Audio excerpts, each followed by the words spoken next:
संघर्षग्रस्त भागात अडकलेल्या महाराष्ट्रातील लोकांना सुखरूप आणि सुरक्षित मायदेशी आणलं जाईल असं आज मुख्यमंत्री देवेंद्र फडणवीस यांनी आश्वस्त केलं।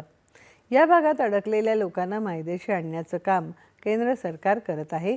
केंद्र सरकार करेल आणि राज्य सरकार यासाठी सातत्याने पाठपुरावा करत आहे असं मुख्यमंत्री देवेंद्र फडणवीस यांनी आज विधान परिषदेत सांगितलं। राज्य सरकार विविध पद्धतीने सर्व प्रकारची मदत करत आहे असं ते म्हणाले।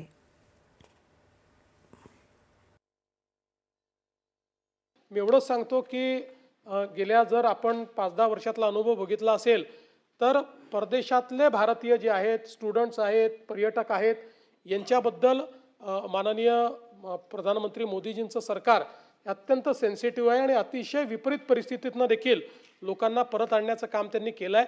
त्यामुळे केंद्र सरकार पूर्णपणे या बाबीवर लक्ष ठेवून आहे आणि लोकांची सुरक्षितता आणि युद्धाची परिस्थिती यातनं लोकांना परत आणण्याकरता सगळ्या उपाययोजना केल्या जात आहेत। सगळ्या लोकांना या ठिकाणी सुरक्षित परत आणण्याचं काम हे केंद्र सरकार करेल आणि राज्य सरकार सातत्याने त्याचा पाठपुरावा करत राहील।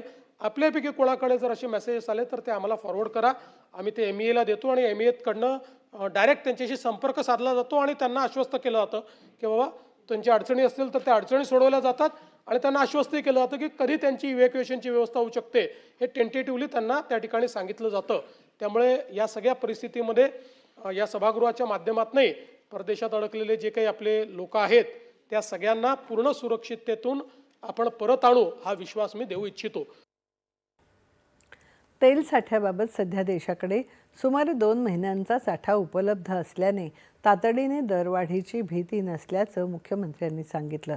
मात्र संघर्षामुळे परदेशात अडकलेल्या शेतमाल निर्यातीचा प्रश्न गांभीर्याने घेतला जाईल आणि आवश्यक त्या पातळीवर हस्तक्षेप करण्याचा विचार करण्यात येईल असंही त्यांनी स्पष्ट केलं। यानंतरच्या बातम्या थोड्याच वेळात।